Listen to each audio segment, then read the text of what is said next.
bem-vindos ao primeiro episódio do MBcast, o nosso podcast que vai falar um pouquinho mais sobre saúde mental. Eu sou Giovana. Eu sou o Otávio e a gente está com a convidada que é a Marília Corvelo. A professora Marília, ela tem um curso técnico em Publicidade e Propaganda, um curso técnico em Massoterapeuta no Instituto Weber. Ela é formada em Letras pela Unicid. Ela é formada também em Estética e Cosmetologia pela Unicid. E atualmente ela está cursando uma pós-graduação em Cosmetologia na PUC e Biomedicina na Estácio. Eita, que nada. Nossa. Muito chique, né? Então a gente vai fazer algumas perguntas para você, realmente voltada a essa questão da saúde mental, mais no âmbito da educação. E a nossa primeira pergunta é: quais são as principais dificuldades que os professores têm enfrentado com os alunos após essa questão da pandemia?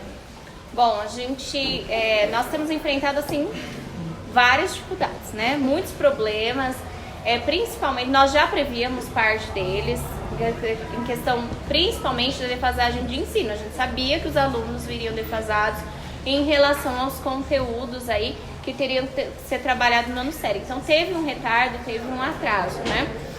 As instituições em si, elas se preocuparam com isso, então montaram um modelo de educação mais voltado para sanar essas dificuldades, mas junto com essas dificuldades de aprendizado vieram aí os problemas emocionais, né? Ansiedade, depressão, crise de pânico. Então, os alunos, eles não estão tão mais concentrados.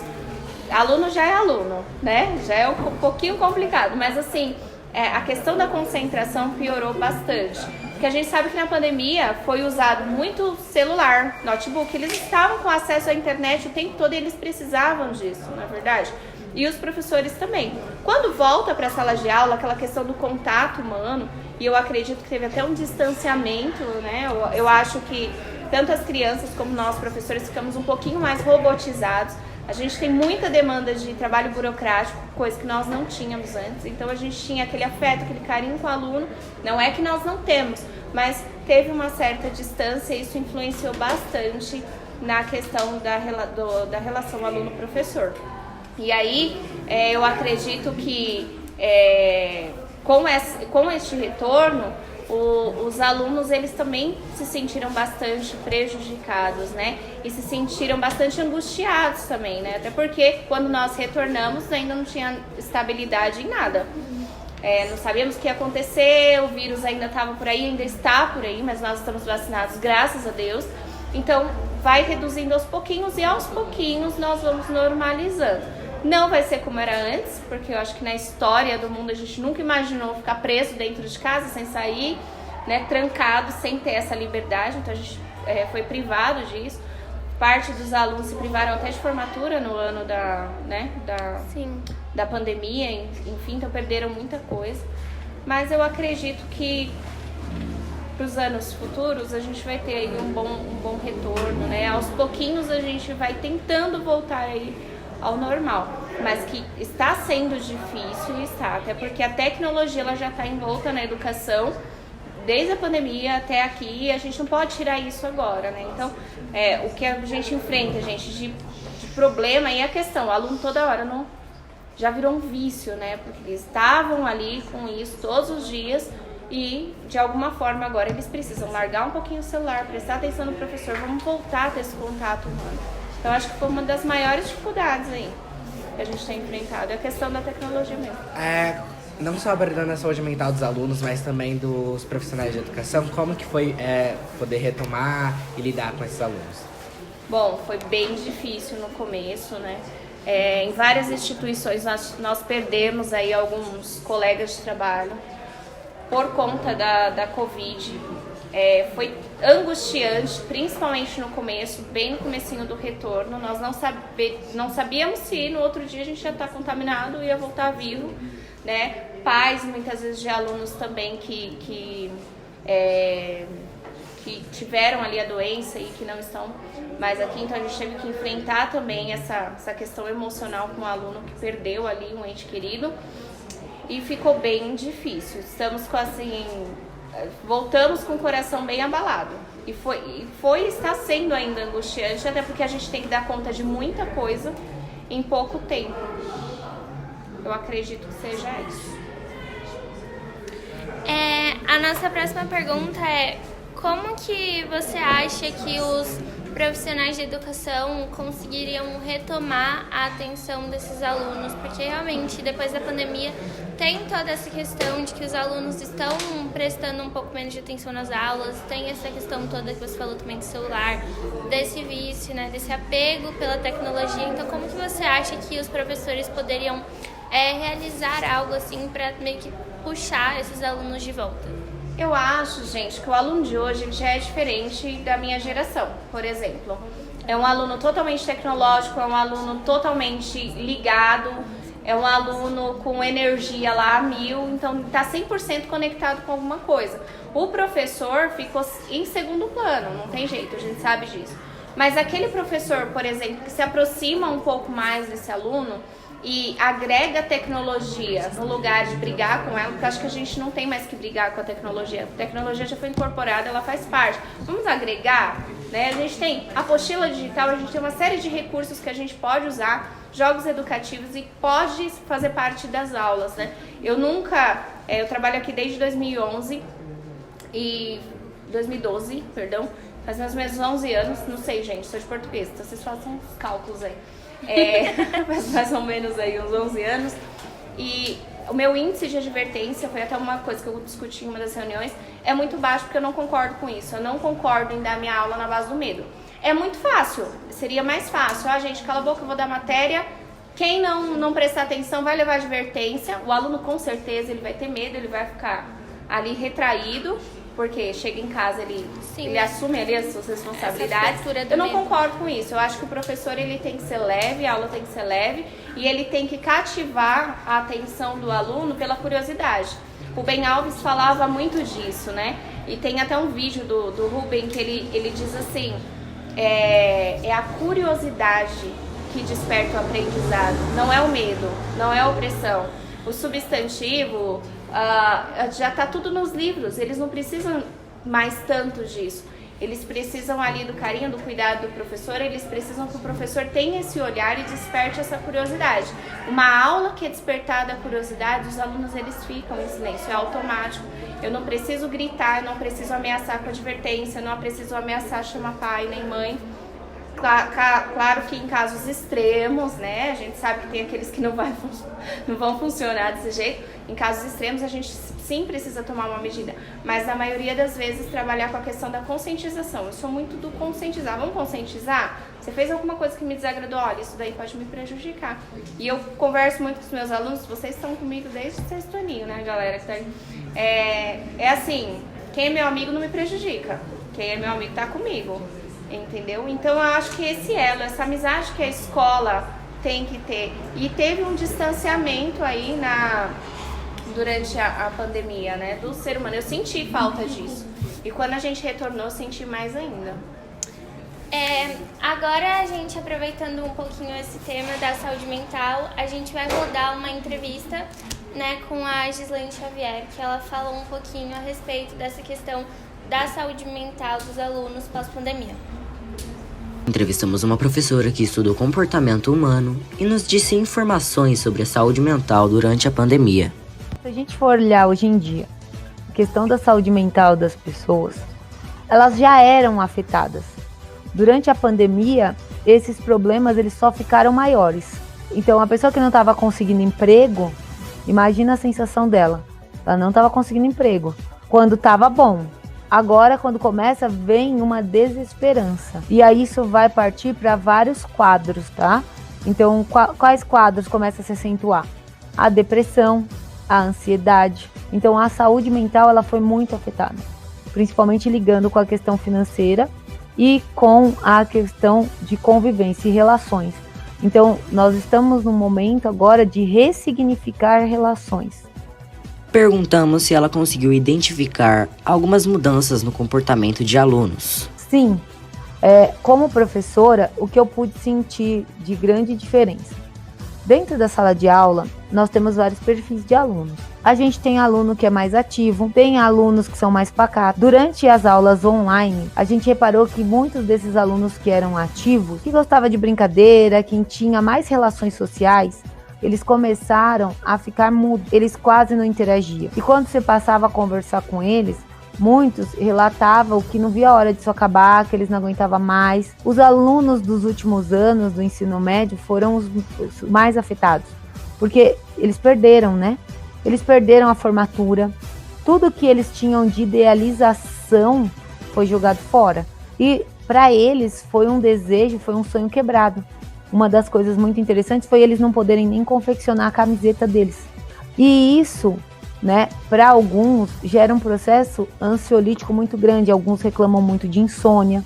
A maioria não está dormindo bem, a maioria já reclama do que, fui dormir tarde, dormi pouco. E muitos vão falar que está com sono. Mas por quê? Porque eles não estão mais ativando o corpo. E isso gera um padrão para isso acabar. E muitas vezes, para isso acabar, eles entram num processo ansiolítico misturado com um processo depressivo, onde eles ficam deitados esperando o tempo passar, que é o tempo da Covid ir embora, para eles poderem voltar a ser. Porém, gera uma ansiedade, porque eles já não sabiam o que ia ser, mas eles tinham uma ideia. E atualmente, nesse momento, eles não têm mais nem essa ideia do que vai ser.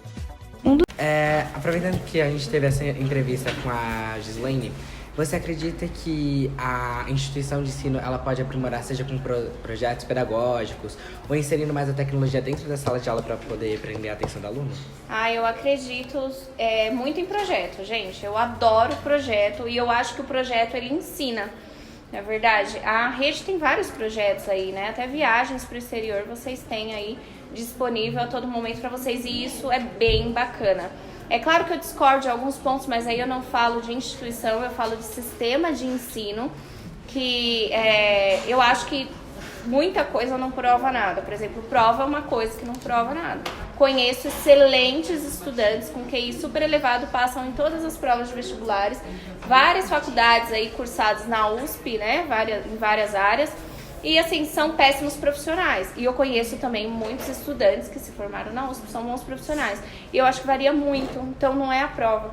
Talvez se mudasse esse sistema e no lugar de fazer uma prova, colocasse um projeto social para o cabra desenvolver e ver se ele é competente o suficiente para entrar numa USP, com pesquisa científica, uma série de coisas, ele tem que passar por uma série de processos, talvez funcionasse muito melhor. Então eu falo de sistema de ensino, mas a gente sabe que é muito difícil ocorrer essa mudança aí no Brasil, precisa mudar uma série de coisas em relação à legislação educacional.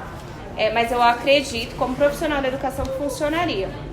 Em 2008 eu trabalhei com um projeto chamado Apocalipse, numa instituição de ensino pública, da rede pública estadual.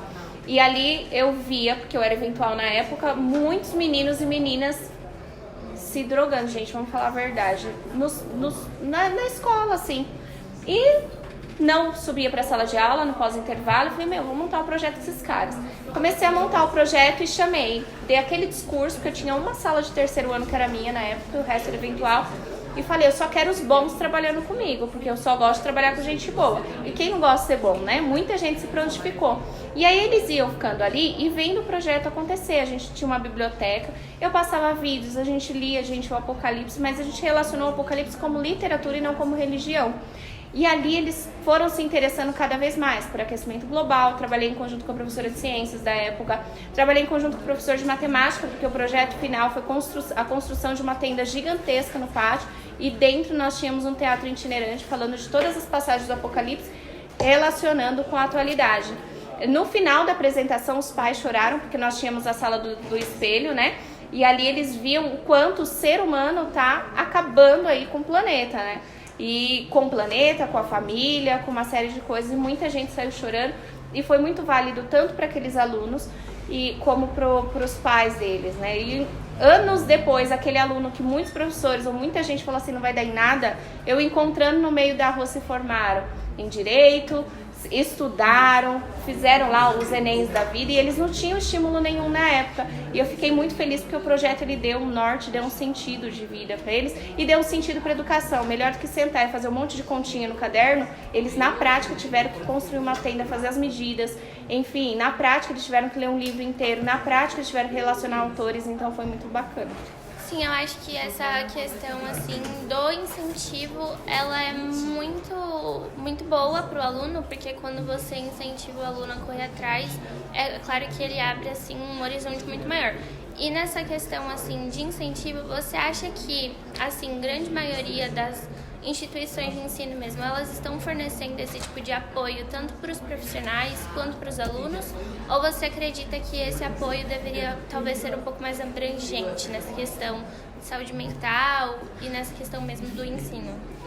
Olha, eu sendo bem sincera, eu acredito que o professor ele é mais ou menos como aquele lobo solitário, né? Porque a gente se sente o tempo todo remando contra a maré para tentar chegar a algum lugar e a gente muitas vezes chega uma hora que a gente cansa de remar, mas o professor ele já nasceu com o coração voltado para a humanidade, eu acredito muito nisso, né? A gente sempre tem uma boa intenção e eu tenho colegas, por exemplo, que quando montam um projeto, alguma coisa, eles tiram recursos do próprio bolso, porque muitas vezes, principalmente as instituições públicas não ajudam, não colaboram com isso, né? Então eu acredito que assim, tem um sistema educacional a se seguir, tem uma cara para colocar lá que passou no vestibular tal, X ou Y, mas muitas vezes o professor que está fazendo todo o trabalho por trás, ele se sente sim, sozinho. A gente se sente abandonado muitas vezes e muito cansados também. Nós estamos muito cansados, principalmente agora com o tanto de burocracias que se tem a preencher todos os dias. Facilita a tecnologia, entre aspas, né, em relação ao tanto de coisas que a gente tem que colocar, atividades que a gente corrige. Pensa que para o professor ficar na sua casa, no momento que ele está com a sua família, corrigindo a atividade, ele está se doando ali para a criança, né? Mas tem 5% lá do saldo do seu salário que é para você realizar atividades em casa. Se você for calcular mesmo, isso daria 1 hora, 2 horas na semana. A gente passa aí mais de 15 horas corrigindo a atividade, preparando a aula, preenchendo as burocracias que precisa se preencher, porque então eu acredito que talvez terceirizar parte do serviço do professor para que o professor realmente ele seja efetivo, o que ele tem que passar para o aluno e esse contato com o aluno fosse muito melhor para a questão da educação e para melhorar também a qualidade de ensino. Na verdade, porque o professor ele é desvalorizado no Brasil, seja numa instituição pública, seja numa instituição privada, então ninguém olha para o professor, é muito difícil alguém olhar. E quando fala que olha, coloca um monte de coisa lá, mas na verdade o professor continua sendo ali abandonado e esquecido. Então é um trabalho que a gente trabalha sozinho.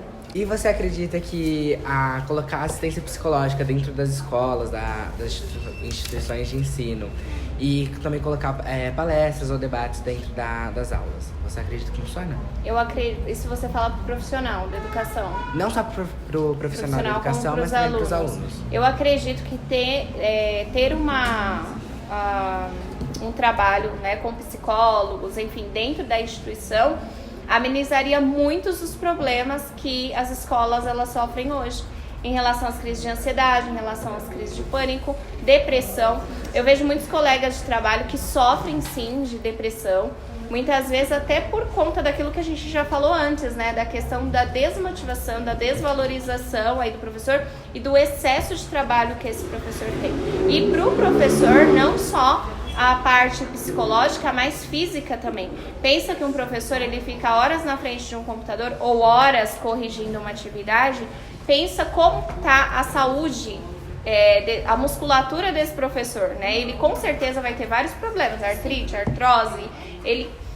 Gente, a minha família é família de professores, então eu não conheço um que não precise passar direto no médico por uma série de problemas neurológicos, físicos, motor, porque a profissão, ela acaba gerando isso. Então, eu acredito que as instituições precisam, sim, olhar para esse lado psicológico, aluno-professor, e precisam olhar também para o lado físico do professor, porque a remuneração do professor hoje no Brasil não é suficiente para o professor se cuidar. Não é suficiente para o professor ele ir lá, ter